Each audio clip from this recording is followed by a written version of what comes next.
My entire flight south, I pored over the power of attorney documents.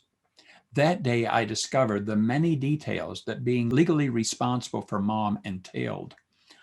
I couldn't imagine a steeper learning curve than this, so I decided to pull together a virtual team of over 30 people to help me on this journey. My mom's care team consisted of 4 family members, 15 caregivers, a half dozen social workers, 4 med techs, 3 attorneys, 2 police officers, and several missionary peers who had walked this journey with their own parents. Any of them were as close as my phone. I tried to include my siblings in the decision of where Mom should live after rehab. None of them were able to have Mom live with them.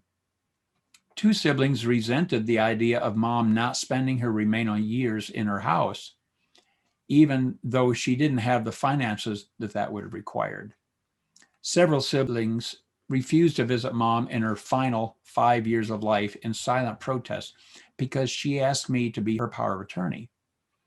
I and others reached out to these siblings numerous times, urging them to visit Mom in her new home, but to no avail. 2 years later, one sister who gave much care to Mom began showing evidence of burnout. She and her husband were pressuring me to pass over the power of attorney responsibilities to her. My mom's doctor ceased being her doctor due to my sister's medical interference.